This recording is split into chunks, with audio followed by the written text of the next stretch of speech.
ek en Alfred jou altyd noem. Elkeen van julle kinders, Maritza, Renée en Wilbur, wie is die oudste van die twee? Net. En ook dan Lenies, hier waar ons in die huis van die Here is, mag julle regtig die aanraking en die troos van die Here ervaar. Dis kom ons hier by mekaar kom, om hier net so die paar oomblikke van stil wees in te drink, en regtig die nabijheid van die Here dan te ervaar. Ook vir Jakob se broer, baie sterkte, sleg as die mense kredietjie so kleiner ook word. Dan glo ek dat hierdie familie innig dankbaar is vir elkeen van julle wat volgende die tyd afgestaan het, om saam met hulle hier te wees. Ek dink elkeen wat so oor die drempel gekom het, was vir hulle harte goed. En nou is dit so dat daar 'n bietjie te min van die blaadjies dan ook is, maar hulle sê asseblief, as jy graag enetjie wil hê, noem dit net vir hulle, dan sal hulle nog laat druk en ook sorg dat jy dan ook een in die hand kry. So, maar die liedere is baie bekend en mens kan dan so 3 saam sing van 'n blaadjie af ook, so ons gaan die liedere ook saam sing. Ek het 'n bietjie teruggedink en dit is so dat, as ek reg gesien het op ons stelsel, is hulle nou 25 jaar, hulle het net so na ons hier aangekom, so ons kom al 'n pad van 25 jaar saam. Ons sal nou nie ingaan op hoe jonk ons toe nog was nie. Denise en ek was 'n mooi ronde getal geweest. Maar ja, 25 jaar lede mense, familie nogal goed ken, het ons baie vreugdes saam beleef. Jakob Wilna en die kinders was dadelik betrokke by ons in die gemeente. Hy was op die kerkraad, Wilna by die vroue aksie altyd rondgehardloop en gehelp. En die kinders is hier deur die sonnaarskool, blydenisaflegging en so meer. Dit is vir my en Alfred so, ja, dit is 'n lang pad en ons harte is ook as huis saam met julle seer. Dit is die nadeel van baie lank in 'n gemeente wees, want dan bou 'n mens baie regte bande en 'n mens sien eintlik die gemeentelede meer as jy jou eie familie sien. So daarom ook al die vreugdes wat ons gedeel het, dit sal mooie herinneringe wees. Die hartseer wat ons nou saam met julle deel, mag ons saam ook daardie pad stap en wees verseker dat ons vir julle bid, dat die Here se troos by julle mag wees en bly. Ons gaan stil word voor die Here, dan roep ons sy naam aan.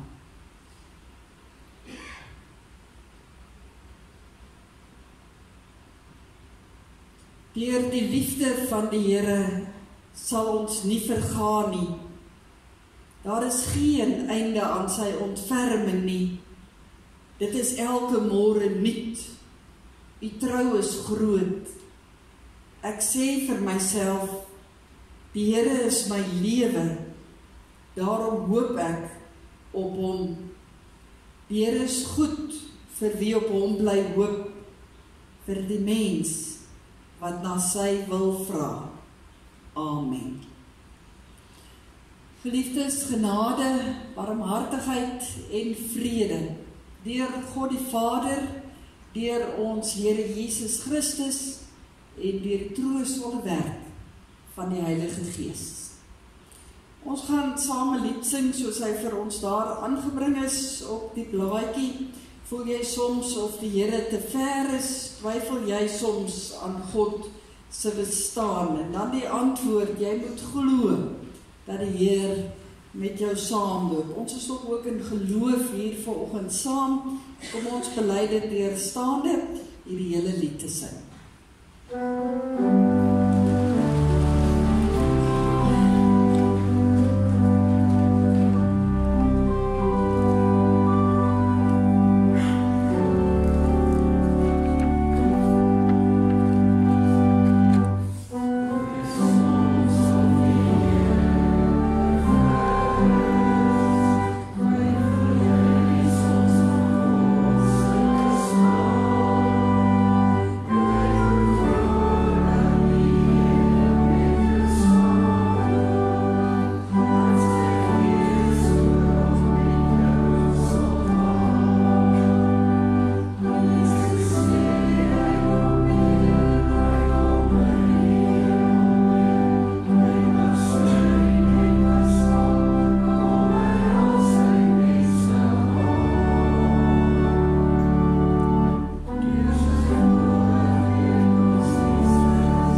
wat dalk 'n Bybel by u het of op die selfoon wil volg, ons gaan saam lees uit die bekende gedeelte van Romeine 8, die laaste klompie verse daar vanaf vers 31. En wil na kinders, ek het hierdie gedeelte gekies vir 2 redes. Daar in die hospitaal het ons stilgestaan by die gedeelte net voor dit, vir die Gees wat vir ons met versigtinge intree.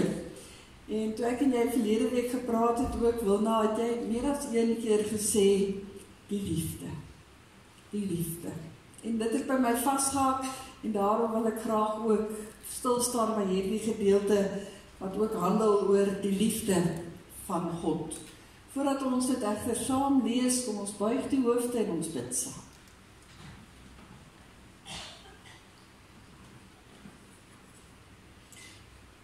Onse God en almagtige Vader, ons word in hierdie oomblikke voor U stil. Ons roep U aan met heel ons wese, want ons het 'n versigtiging, ons het 'n smagting om U nabyheid te beleef, om werklik U teenwoordigheid in te drink, want ons het U elke oomblik so bitter nodig. En ons is juis hier in die huis van die Here in hierdie oggenduur by mekaar, omdat ons so na U roep, om troos, om versterking, om bemoediging. Ag Here, U weet presies wat elkeen van ons nodig het. En dankie dat ons vir 'n paar oomblikke ons kan afsluit van die wêreld hier buite. En al ons fokus kom plaas hier, binne hierdie mure, waar ons as gelowiges dan saam is, maar waar ons dan ook juis U nabyheid en teenwoordigheid soveel te meer kan ervaar en kan beleef. En ons weet, Here, dat U alles in werking stel, om nou met U kinders besig te wees, sodat ons hierdie woord kan indrink, sodat ons kan luister wat U Gees vir die gemeente wil sê, sodat ons werklik, Here, net iets in ons harte of gedagtes dan kan bære, wat vir ons kan dra, wanneer ons weer hier moet uitgaan, en ook weer die lewe moet gaan leef. Ek bid, Here, dat U sal werk met hierdie familie, verby hulle hartseer, verby die afgestomptheid en die moegheid wat hulle beleef. En ons weet dat niks is vir U onmoontlik nie. U is die Almagtige, en daarom weet ons, U sal afbuig vanuit die hemel, en hulle aanraak. U Gees sal daar met hulle spreek, waar geen mense woord of hand kan bykom. Ons het daardie vaste vertroue, ons het daardie opregte geloof. Daarom bid ons dit met 'n diepe afhanklikheid. Spreek, Here, elkeen van ons wil graag luister. Amen. Romeine 8 by vers 31, onder die bekende opskrifie, niks kan ons van die liefde van Christus skei nie. Paulus wat dan sê, wat is nou ons gevolgtrekking oor al hierdie dinge? Dit, God is vir ons, wie kan dan teen ons wees? Hy het sy eie seun nie gespaar nie, maar hom oorgelewer om ons almal te red. Sal hy ons dan nie al die ander dinge saam met hom skenk nie? Wie kan die uitverkorenes van God aankla? God self spreek hulle vry. Wie kan ons veroordeel? Christus Jesus het gesterf, maar meer as dit, hy is uit die dood opgewek, hy sit aan die regterhand van God, hy pleit vir ons. Wie kan ons van die liefde van Christus skei? Lyding of benoudheid of vervolging, honger of naaktheid, gevaar of swaard. Daar staan immers geskrywe, dit is oor u dat die dood ons dag vir dag bedreig, dat ons soos slagskape behandel word. Maar in al hierdie dinge is ons meer as oorwinnaars deur hom wat vir ons liefhet. Hiervan is ek oortuig. Geen dood of lewe of engele of bose magte of teenswoordige of toekomstige dinge of kragte of hoogte of diepte of enigiets anders in die skepping kan ons van die liefde van God skei nie. Die liefde wat daar is in Christus Jesus, ons Here. Ons lees tot sover uit die woord van die Here. Geliefdes in ons Here Jesus Christus, was jy al ooit bang? Was jy al ooit bang? Ek dink ons almal sal vandag moet sê, ja. Ons ken daardie gevoel van bangheid, daar waar mense hart vinniger begin klop, waar jy amper op 'n asemhaal of veel te vinnig asemhaal. Party van ons bars in trane uit, ander wil weghardloop, ander wil sommer net gaan wegkruip. Oor dit alles waaroor ons kan bang wees, daaroor wil ek nie eers praat nie. Maar ek wil tog een spesifieke een uitlig. Die afgelope paar weke se bang wat julle as familie ervaar het. Oor 'n eggenoot, oor 'n pa en oor 'n oupa. Die skielike onsekerheid en 'n mens se eie magteloosheid wat jy beleef het. Dit is sekerlik een van die situasies waarvoor ons die meeste bang is. Daar waar 'n geliefde se toestand net skielik verander en al die verantwoordelikheid op 'n mens se skouers tot rus kom. En die mens agterkom, dit vra so ongelooflik baie van 'n mens. 'n Man, 'n pa en 'n oupa wat altyd besig was, nou skielik op 'n bed. En dan breek hierdie nuwe tydperk aan van 'n week gelede.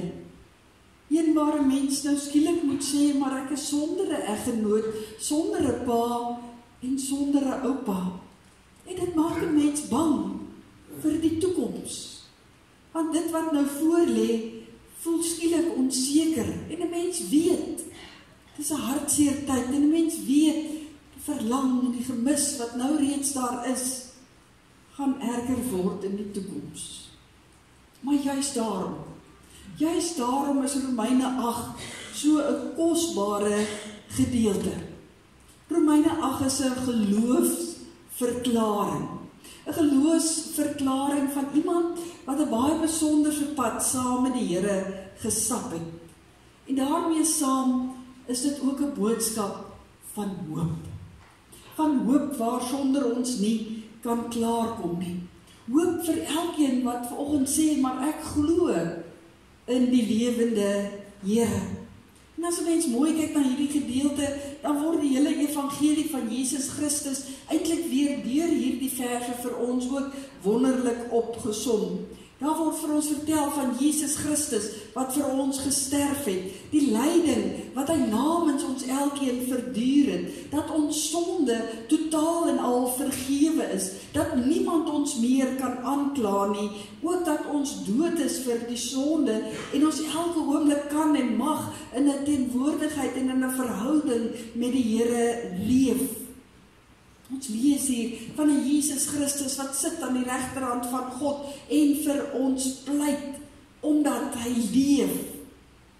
Hy leef, sodat elkeen van ons kan lewe.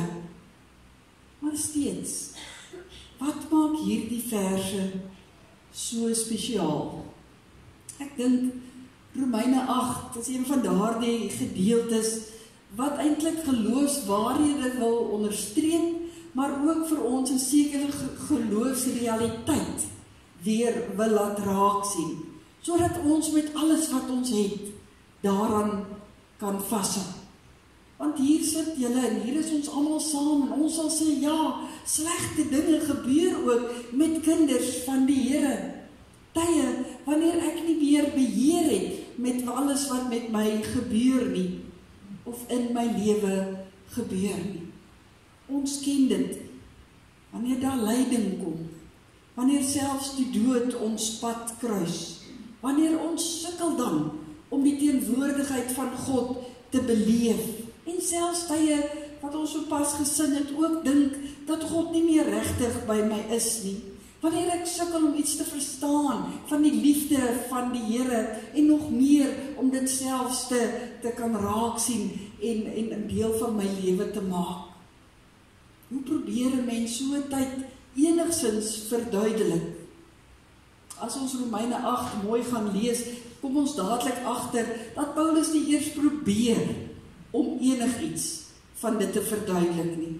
Hy maak geen stellings nie, hy probeer nie enige verskonings of verduidelikings aanbied nie. Nee, hy kom in hierdie gedeelte en hy vra eintlik 'n paar vrae, 5 vrae om presies te wees.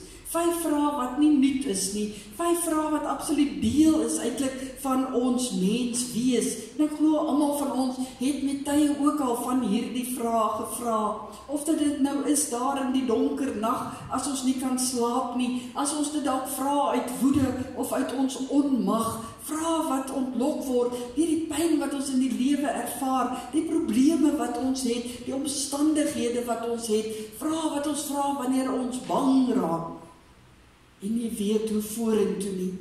En daarom is die vraag wat Paulus hier vra in Romeine 8 nie nuwe vraag nie.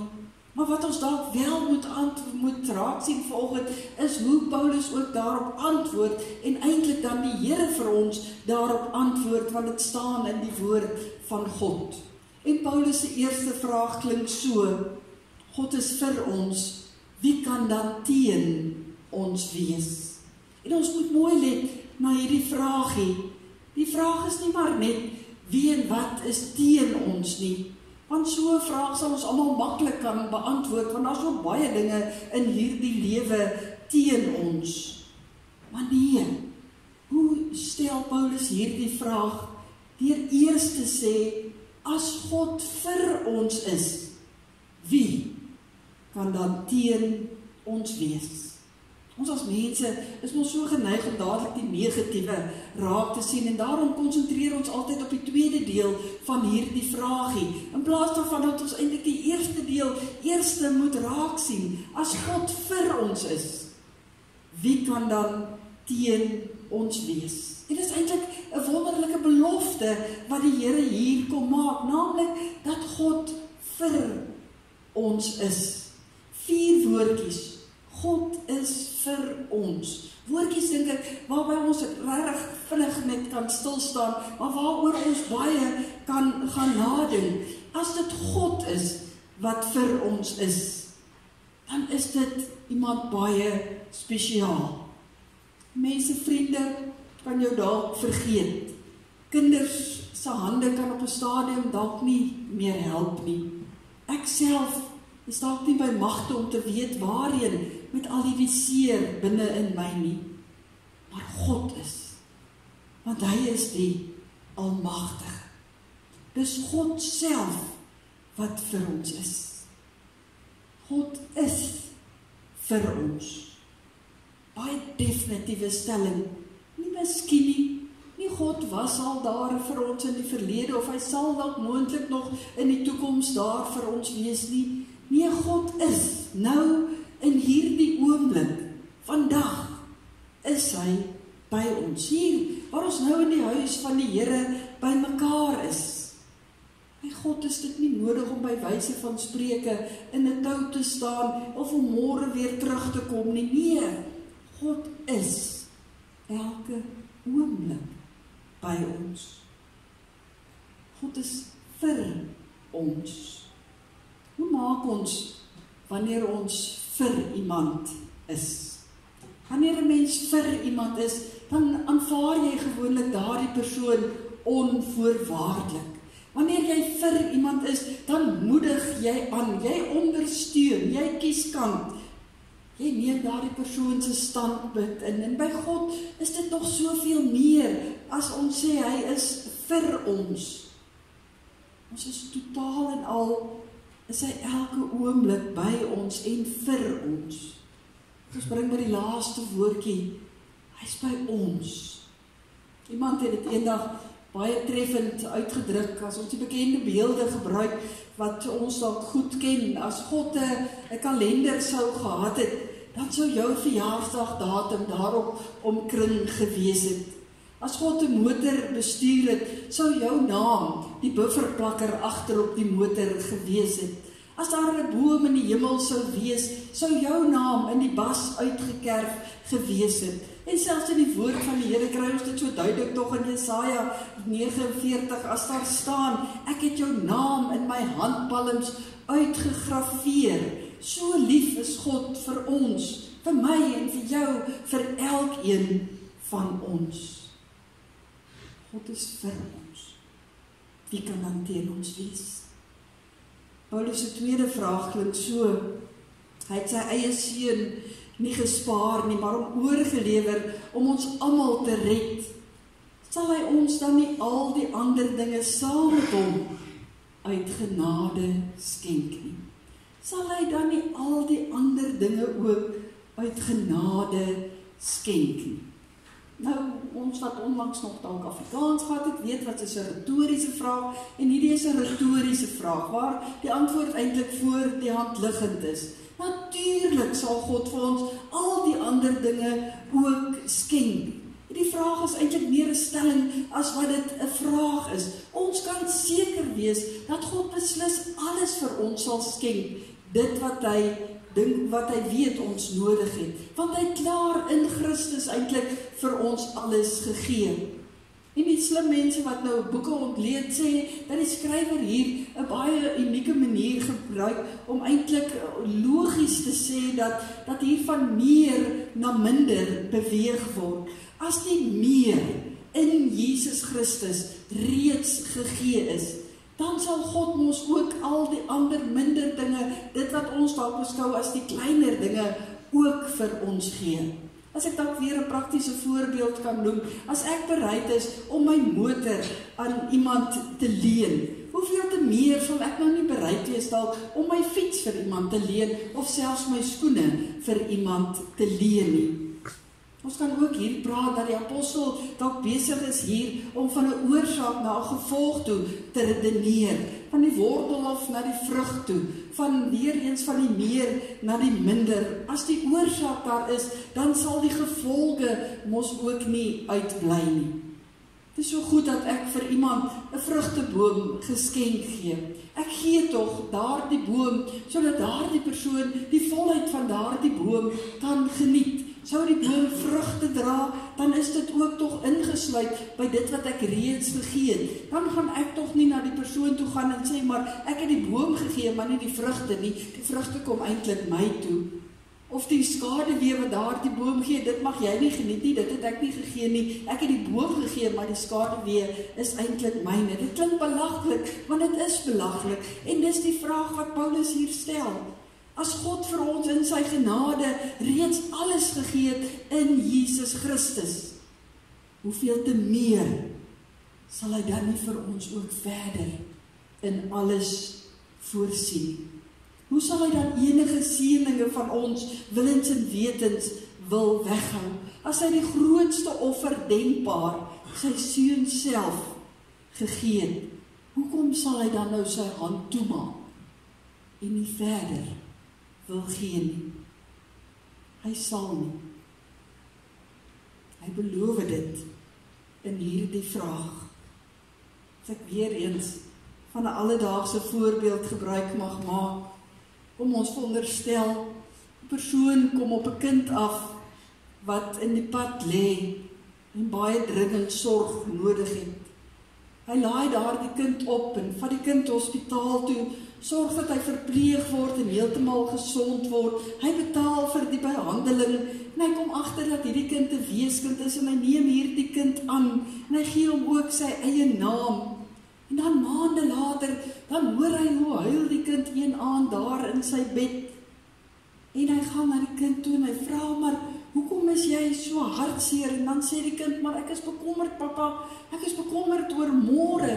Waar gaan ek kos kry om te eet? Wie gaan vir my klere koop? En waar gaan ek slaap? En natuurlik is die pa dadelik ontsteld. Want hy sal sê, my kind, het ek jou dan nie langs die pad opgetel nie. Het ek jou nie laat versorg en verpleeg nie. Het ek jou nie my kind gemaak en selfs my naam vir jou gegee nie. Sal ek jou dan nie ook verder versorg nie? Natuurlijk sal die Here vir elkeen van julle ook verder versorg. Sal hy ons nie los. Die derde en die vierde vraag loop eintlik hand aan hand. As Paulus hierso vra, wie kan die uitverkorenes van God aankla? God self spreek hulle vry. Wie kan ons veroordeel? Jesus Christus het gesterf, maar meer nog, hy is uit die dood opgewek en hy sit aan die regterhand van God en hy pleit vir ons. Daarom kan ons in 'n verhouding met God staan. Kan ons met vrymoedigheid na hom toe gaan. Ons hoef nie bang te wees nie. Hy weet alles. Hy ken ons broosheid. Hy ken ons eie onvermoë. Hy weet alles wat in ons gemoedere lê. Dis die rede hoekom hy mens geword het. Ons is vrygespreek. Niks en niemand kan God se kinders aankla nie. Niks en niemand kan God se kinders veroordeel nie. Daarvoor het Jesus die graf oorwin. Maar dan sluit op die hoogtepunt die laaste vraag. Wie kan ons van die liefde van God skei? Dan hoor ons die antwoord eintlik oor en oor. Niks. Niks, heeltemal niks. Kan ons van die liefde van God skei. God het hierdie vraag beantwoord nog voordat ons dit gevra het. Want voor ons God geken het, het hy reeds in sy beskikking sy seun na hierdie wêreld gestuur om onder ons te kom woon. Dat is deel van Sondag se boodskap ook. God se vooraf genade. Hierdie verbondsgenade waar hy sê, maar jy is my kind. Ek het jou op jou naam geroep, jy is myne. Ek het jou lief. En al gebeur wat met jou in hierdie lewe, niks kan hierdie liefde ongedaan maak nie. Sal ons dit ooit verstaan? Ek dink Paulus het met die vraag van hierdie vraag iets daarvan probeer verstaan. Maar hy kon uiteindelik net 'n geloofsverklaring maak. Niks kan ons skei van die liefde van God nie. En dit was sy hoop. Mag dit ook my en jou geloofsverklaring wees in hierdie dag. Niks kan ons skei van die liefde van die Here nie. Dit is die geloof waarin ons lewe, is uiteindelik ons hoop. Amen. Ons bid saam. Ons hemelse Vader, hoe sal ons ooit iets van u liefde begryp? Ons sal soos Paulus net die geloofsverklaring of belydenis kan maak dat U is ons God, dat ons oneindig lief het. En ons sou hierdie vraag kon vra op verskillende tye van ons lewens. Maar dankie dat U as die alwyse God, deur U Seun Jesus Christus, die Heilige Gees wat in ons harte werk, ons dit kan laat uitroep, maar niks kan ons skei van die liefde van Christus. Dankie dat dit ons hoop is. Dankie dat ons nie hier as verslaane mense hoef te sit nie, wat geen uitsig het op die dag van môre nie. Dat ons juis hier kan uitgaan en onwrikbaar in die geloof van U kan vashou en kan weet, maar U het soveel gedoen dat ons bewus kan wees en kan weet in ons koppe en in ons harte, dat U ons lief het, dat ons daaruit kan lewe. Ons wat rondom hierdie familietjie is, wat so bekommerd is, oor elkeen van hulle. Dankie Here dat ons die liefde na hulle toe kan uitleef. Maar waar ons dan bekommerd is oor hulle in die tye wat hulle ook alleen is, en ook deur al hierdie hartseer moet werk, dankie dat ons weet, maar U is daar. Die liefde sal vir hulle versorg. Die liefde sal by hulle wees. Die liefde sal bykom waar ons mense woorde en hande nooit sal kan bykom. Dankie Here dat dit ons troos is. Vir Wilna, vir elkeen van die kinders, skoonkinders, die kleinkinders, die broer. Ag Here, hou hulle net in U liefde vas. En dankie dat terwyl ons dit vra, ons weet U dit ook doen. En U vir hulle nooit ooit sal los nie. Dankie vir U kosbare woord wat ons vanoggend weer kon indring. Dankie dat ons met daardie echo in ons harte hier kan uitgaan. Niks kan vir ons skei van die liefde van God nie. Ons hou daaraan vas in die geloof. Amen. Geliefdes, ons gaan geleentheid gee hier in die kerkgebou om ook 'n laaste eer te betoon. Voordat ons dit doen, gaan ons eers geleentheid gee vir 'n paar bedankings wat deur BD vir ons gedoen gaan word.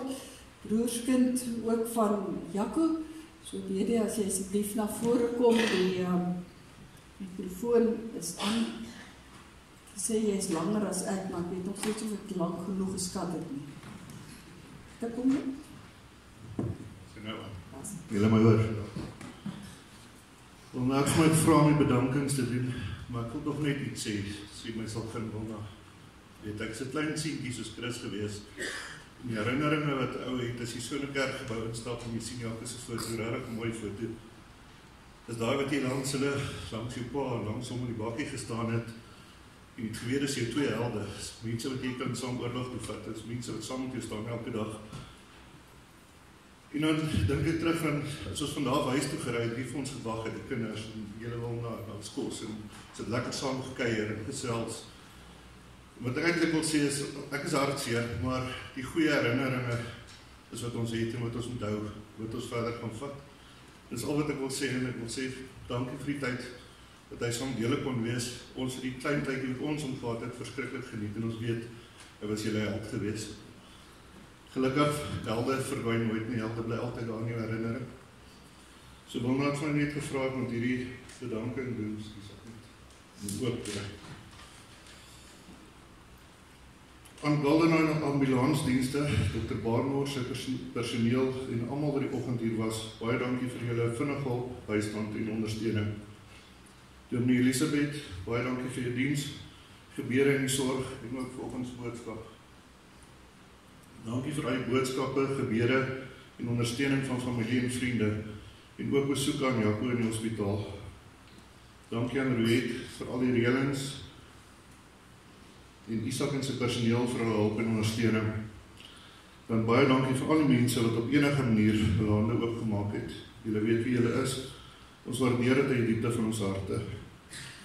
'n Groot dank aan my kinders en skoonkinders vir julle bystand, ondersteuning en liefde. En hier moet ek net sê, julle het saam staan so rots. En julle, ek weet dit is 'n hartseer tyd gewees, maar julle ware klere het uitgekom en gewys wie julle regtig is. Dankie vir die kleinkinders. Julle was oupa se vreugde. Daar het ek het video's gesien in hierdie week en wat dit regtig is, wat dit geniet saam met hom aan die swembad. Nou, dankie vir honderde boodskappe en liefde wat ons oorweldig het in hierdie tyd. Ek weet vir ons wat hierso is moeilik, jy weet nie wat om te skryf nie, jy skryf en jy tik en jy vee uit. Maar ek weet elke boodskap, het regtig belang baie moes. Dan laaste vrou sê, Wilna, baie dankie vir almal wat vandag hier teenwoordig is. Ek waardeer julle liefde en loyaliteit teenoor Jaco. Dankie julle. Baie dankie BD, dit is nie maklik om hier voor te kom staan nie, maar ek seker die familie het groot waardering dat jy kans gesien het om dit te doen en ook die paar persoonlike woorde wat jy gerig het. Baie dankie aan jou. Geliefdes, ons gaan voordat ons 'n laaste eer betoon vanoggend, dink ek staan en dan gaan ons saam in ons harte die geloof bely, waarna ons gaan luister na die groetbriefie. Daarna kan u weer u plekke inneem en sal Therese dan hier so voorwees met die blommetjie, nadat ons die familie eerste geleentheid gegee het, as iemand dan ook 'n blommetjie hier by die foto wil kom plaas. Kom ons staan en dan beaam ons saam ons geloof in ons harte en ons luister na die groetbrief. Ek glo in God die Vader, die Almagtige, die Skepper van die hemel en die aarde, en in Jesus Christus, sy eniggebore Seun, onse Here, wat ontvang is van die Heilige Gees, gebore is uit die maagd Maria, wat gelei het onder Pontius Pilatus, gekruisig is, gesterf het en begrawe is, en ter helle neergedaal het, wat op die 3de dag weer opgestaan het uit die dode, wat opgevaar het na die hemel, en sit aan die regterhand van God, die Almagtige Vader, vanwaar hy sal kom om te oordeel, die wat nog lewe, en die wat reeds gesterf het. Ek glo in die Heilige Gees. Ek glo aan 'n heilige algemene Christelike kerk, die gemeenskap van die heiliges, die vergewing van sondes, die opstanding van die vlees en 'n ewige lewe. Amen. Met hierdie belydenis in ons harte groet ons op 30 September het ons wêreld tot stilstand gekom. Vandag bring ek 'n loflied tot eer van die Heer. Ons treur oor jou heen gaan, maar ons verheug ons in die wete dat jy nou by Jesus is, tot ons eendag weer ontmoet. Kan die plekke inneem, dan gee ons die familie geleentheid om eerste na vore te kom.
Dankie, Dries.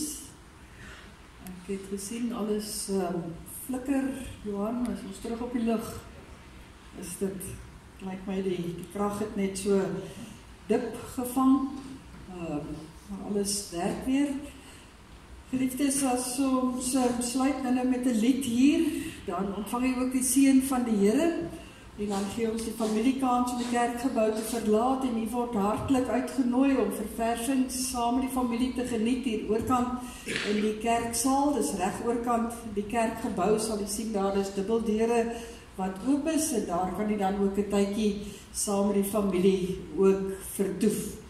Kom ons staan dan, en dan sing ons ten slotte, ek sien in my goeie gees die glorie en die almag van die Heer, die pragtige oorwinningslied. Baie dankie Martin, dat jy ons maar vir ons daar gou op die borde ook sit. Ons sing die 3 verse saam, dis toch waarna ons as gelowiges uitsien, om eendag volkome by die Here ook te wees. Dan ontvang jy die seën van die Here, en gee ons die familie geleentheid.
Van die Here, God die Vader sal U altyd lief hê. God die Seun sal U altyd genadig wees. God die Heilige Gees sal U altyd vertroos en U in sy waarheid lei. Amen.